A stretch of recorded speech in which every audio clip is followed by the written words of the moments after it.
Hello everyone, आप सभी को आज के इस गणित विषय के पाठ योजना में बहुत बहुत स्वागत है। तो चलिए दोस्तों शुरू करते हैं आज का पाठ योजना। तो सबसे ऊपर आप देख सकते हैं गणित विषय की पाठ योजना संख्या 12 लिखी हुई है। यहाँ पर आपको पाठ योजना संख्या लिखनी होती है, जितनी भी संख्या आपके पाठ योजना की होगी उसके बाद विद्यालय का नाम मेंशन करेंगे। आप जिस विद्यालय में पढ़ाने के लिए जाएंगे उस विद्यालय का नाम यहाँ पर मेंशन करेंगे। उसके बाद छात्राध्यापक अथवा छात्राध्यापिका का नाम लिखेंगे। यदि आप पुरुष हैं तो छात्राध्यापक का नाम लिखेंगे और यदि आप महिला हैं तो छात्राध्यापिका का नाम लिखेंगे। ठीक है, उसके बाद कालांश मेंशन करेंगे। कालांश यानी कि पीरियड, आप जिस भी पीरियड में पढ़ाने के लिए जाएंगे उस पीरियड के यहाँ पर मेंशन करेंगे। उसके बाद कक्षा मेंशन करेंगे। कक्षा है 3। उसके बाद है विषय, विषय है गणित। उसके बाद है प्रकरण, प्रकरण है घटाव। उसके बाद है अवधि, अवधि है 45 मिनट। किसी किसी विद्यालय में 35 मिनट या 40 मिनट भी होता है, तो आप अपने विद्यालय के हिसाब से देख लीजिएगा। उसके बाद दिनांक मेंशन करेंगे। तो दोस्तों ऐसे बहुत सारी वीडियो पाने के लिए आप इस चैनल को सब्सक्राइब कर दीजिए। और आप किसी विषय का लेसन प्लान चाहते हैं तो कमेंट बॉक्स में कमेंट करके ही बता सकते हैं। तो चलिए आगे बढ़ते हैं। उसके बाद आता है सामान्य उद्देश्य। सामान्य उद्देश्य विषय संबंधित होता है, तो यहाँ पर आप गणित विषय को ध्यान में रखकर लिखेंगे। सामान्य उद्देश्य यानी कि बच्चों में विषय को पढ़ाने से किन किन चीज़ों का विकास होगा वो सब इसमें लिखना होता है। इसमें मिनिमम आप 4 से 5 पॉइंट लिख सकते हैं या मैक्सिमम 8 से 10 पॉइंट लिखा जा सकता है। तो देखिए, पहला पॉइंट में लिखेंगे छात्रों को गणित विषय के प्रति रुचि उत्पन्न करना। दूसरा पॉइंट में लिखेंगे छात्रों को दैनिक जीवन में गणित की उपयोगिता बताना। और तीसरा पॉइंट में लिखेंगे छात्रों को गणित के ज्ञान द्वारा व्यवहारिक कुशलता उत्पन्न करना। और चौथा पॉइंट में लिखेंगे छात्रों की तर्क शक्ति, विचार शक्ति एवं कल्पना शक्ति में वृद्धि करना। उसके बाद आता है विशिष्ट उद्देश्य। विशिष्ट उद्देश्य कुछ ऐसे उद्देश्य जो कि टॉपिक से रिलेटेड उद्देश्य होता है, यानी कि छात्राध्यापक के द्वारा छात्रों को पढ़ाने के बाद छात्रों में क्या क्या बिहेवियर में चेंज आएंगे और उनमें किन किन चीज़ों का विकास होगा वो हमारे विशिष्ट उद्देश्य के अंदर इंक्लूड होते हैं। ठीक है, इसमें मिनिमम आप 3 पॉइंट लिख सकते हैं या मैक्सिमम 4 से 5 पॉइंट लिखा जा सकता है। तो देखिए, पहला पॉइंट में लिखेंगे छात्र संख्याओं को घटाने का ज्ञान प्राप्त कर सकेंगे। दूसरा पॉइंट में लिखेंगे छात्र 1, 2 और 3 अंकों की संख्याओं को घटाने में सक्षम होंगे। और तीसरा पॉइंट में लिखेंगे छात्र अपने दैनिक जीवन में घटाने का प्रयोग करने में सक्षम होंगे। ठीक है, उसके बाद लिखेंगे शिक्षण विधि यानी कि टीचिंग मेथड। इसमें शिक्षक कौन कौन सा शिक्षण विधि प्रयोग कर पढ़ा रहे हैं वो यहाँ पर मेंशन करना होता है। तो देखिए, व्याख्यान विधि, प्रश्नोत्तर विधि, प्रदर्शन विधि, आगमन विधि तथा निगमन विधि इत्यादि। ठीक है, उसके बाद लिखेंगे शिक्षण सहायक सामग्री। इनमें वो सभी सामग्री आते हैं जो शिक्षक पूरे कक्षा यानी पूरे 45 मिनट पढ़ाने के दौरान प्रयोग करता है। जैसे कि देखिए, चौक, डस्टर, सैंपर, संकेतक, चार्ट पेपर इत्यादि। ठीक है, उसके बाद लिखेंगे पूर्व ज्ञान। इसमें क्या लिखा हुआ है देखिए, छात्रों को अंकों की सामान्य जानकारी होती है। ठीक है, उसके बाद आता है प्रस्तावना। प्रस्तावना प्रश्न किसी पाठ्य योजना का महत्वपूर्ण हेडिंग कहा जाता है, क्योंकि प्रस्तावना प्रश्न बनाने में सबसे ज़्यादा दिक्कतें आती है। तो देखिए, प्रस्तावना प्रश्न का फॉर्मेट कैसे होता है देखते हैं। प्रस्तावना प्रश्न का फॉर्मेट 3 कॉलमों से बनता है। पहला कॉलम में लिखेंगे क्रम संख्या, दूसरा कॉलम में लिखेंगे छात्र अध्यापक क्रियाकलाप अथवा छात्र अध्यापिका क्रियाकलाप और तीसरा कॉलम में लिखेंगे छात्र छात्रा क्रियाकलाप। ठीक है, इसमें मिनिमम आप 3 प्रश्न पूछकर प्रकरण निकाल सकते हैं या मैक्सिमम 5 से 6 प्रश्न पूछकर प्रकरण निकाल सकते हैं। ठीक है, इसमें सभी प्रश्नों के क्रम में क्रमबद्धता होनी चाहिए और पूर्व ज्ञान के आधारित होनी चाहिए।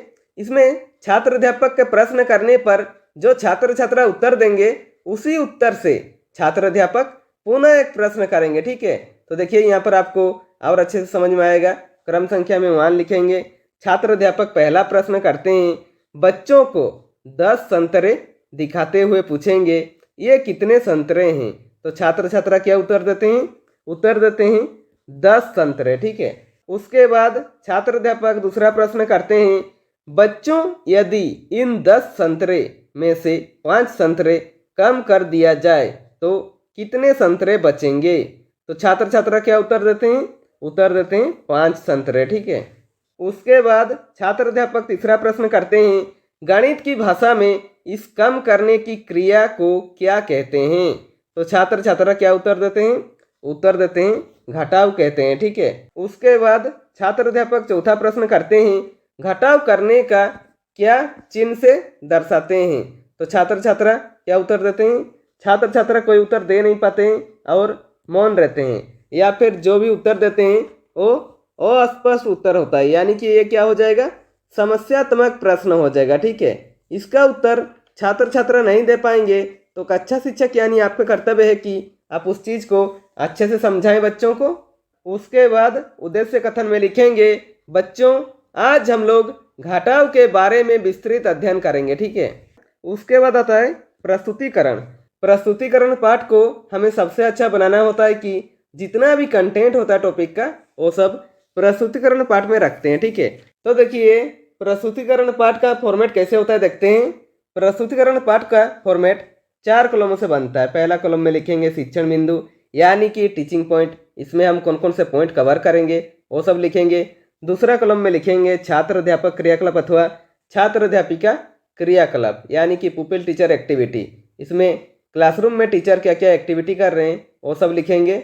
और तीसरा कॉलम में लिखेंगे छात्र छात्रा क्रियाकलाप और चौथा कॉलम में लिखेंगे श्यामपट कार्य। ठीक है, सबसे पहले देखिए शिक्षण बिंदु पर लिखेंगे घटाव यानी कि सब्सट्रैक्शन। ठीक है, और इसके बारे में छात्र अध्यापक जो बताएंगे वो छात्र अध्यापक क्रियाकलाप पर लिखेंगे। तो देखिए घटाव की परिभाषा छात्र अध्यापक बताते हैं, जब किसी संख्या अथवा अंक से किसी दूसरी संख्या या अंक को कम किया जाता है तो उसे घटाना कहा जाता है। ठीक है, घटाव को देखिए घटाव का चिन्ह ये होता है। ठीक है, इस चिन्ह से प्रदर्शित किया जाता है। उदाहरण के लिए देखिए 4 घटाव 2 बराबर 2, 64 घटाव 4 बराबर 60। ठीक है, और छात्र छात्रा क्रियाकलाप पर लिखेंगे, छात्र छात्रा ध्यानपूर्वक सुनेंगे तथा समझेंगे, और श्यामपट कार्य पर छात्र अध्यापक जो पढ़ाए उसे भी लिखेंगे। ठीक है, ताकि बच्चों को भी अच्छे से समझ में आ जाए। तो हेडिंग देंगे घटाव और परिभाषा लिखेंगे,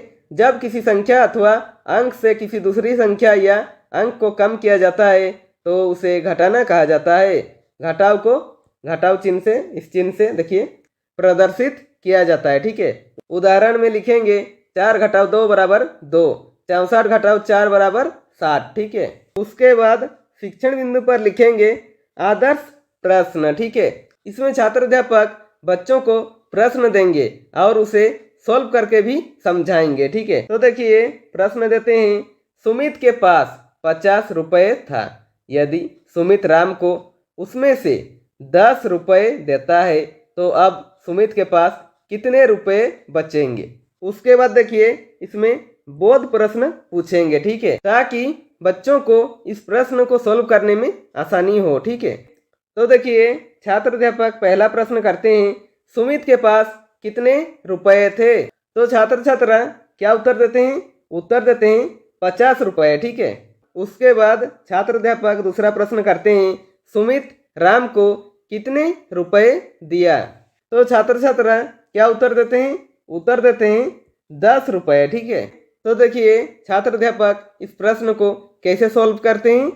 सुमित के पास रुपए थे 50। ठीक है, सुमित राम को दिया रुपया 10 रुपया। ठीक है, तो देखिए घटाव करेंगे तो कितना हो जाएगा? 50 घटाव 10 बराबर 40 रुपये, तो बच्चे रुपये हुआ 40 रुपये। ठीक है, अतः लिखेंगे, अतः सुमित के पास 40 रुपया बचेंगे। ठीक है, और छात्र छात्रा क्रियाकलाप पर लिखेंगे, छात्र छात्रा ध्यानपूर्वक सुनेंगे तथा अपनी उत्तर पुस्तिका में लिखेंगे। ठीक है, और श्यामपट कार्य पर छात्र अध्यापक जो इस प्रश्न को हल किए उसे श्यामपट कार्य पर भी लिखेंगे। ठीक है, तो देखिए लिखेंगे, सुमित के पास रुपए थे 50, सुमित राम को दिया रुपया 10, तो कितना बचे?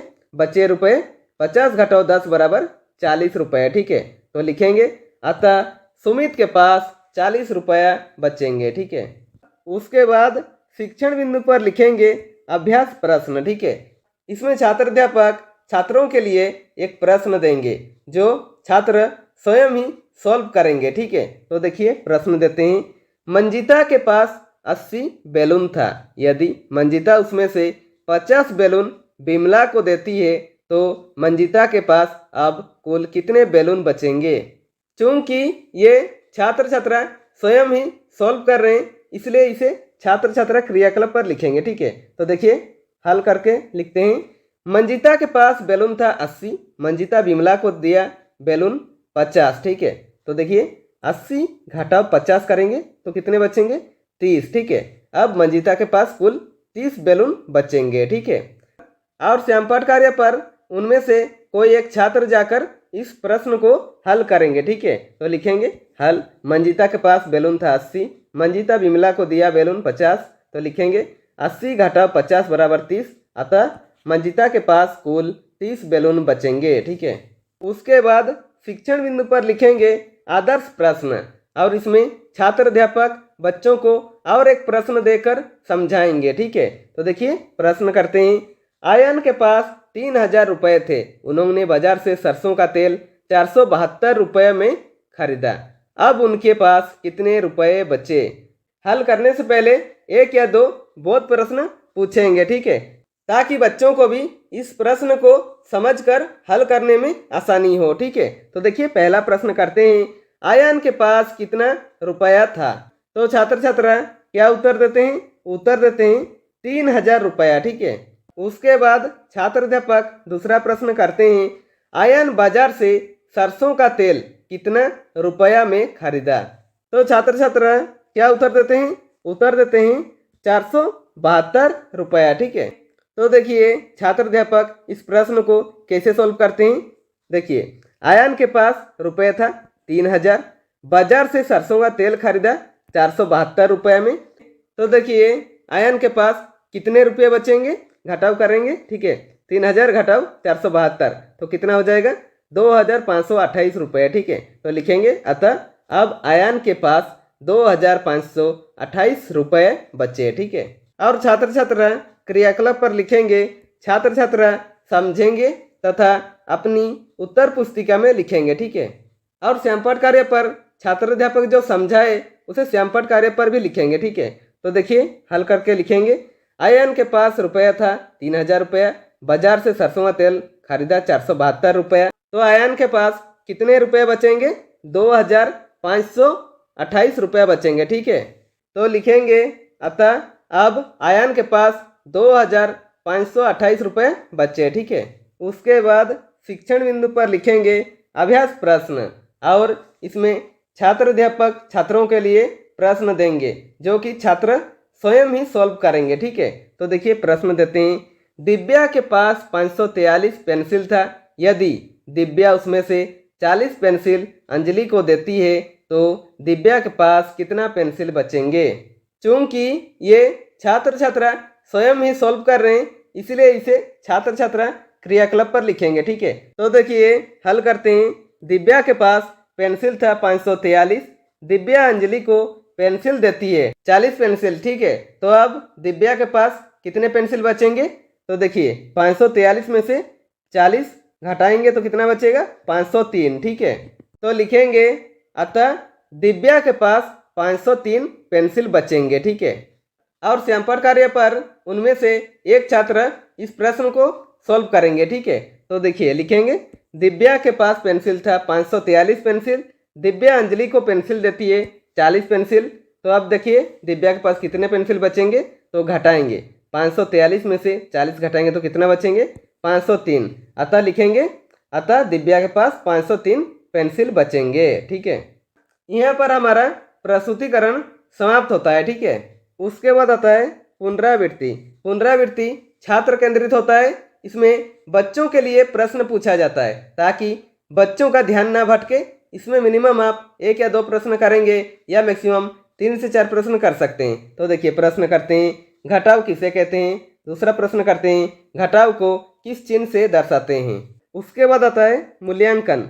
मूल्यांकन शिक्षक केंद्रित होता है, यानी कि शिक्षक अपना तथा छात्रों का भी साथ में मूल्यांकन करते हैं कि जो उन्होंने 45 मिनट का क्लास लिया बच्चों को कितनी अच्छी तरीके से समझ में आया, ये जानने के लिए इसमें मिनिमम आप 1 या 2 प्रश्न करेंगे या मैक्सिमम 3 से 4 प्रश्न कर सकते हैं। तो देखिए पहला प्रश्न करते हैं। वह संख्या ज्ञात कीजिए जो 3766 से 2115 कम हो। दूसरा प्रश्न करते हैं, वह संख्या ज्ञात कीजिए जो 1266 से 40 छोटी हो। उसके बाद आता है गृह कार्य। गृह कार्य पे ऐसे प्रश्न बनाइए कि बच्चों को घर पे जाकर वो चैप्टर अभ्यास करने का मौका मिले और आप उन्हें अच्छे से चेक भी कर सके। इसमें भी मिनिमम 1 या 2 प्रश्न करेंगे या मैक्सिमम 3 से 4 प्रश्न कर सकते हैं। तो देखिए प्रश्न करते हैं, पहला 432 घटाव 324। दूसरा प्रश्न करते हैं 304 घटाव 124।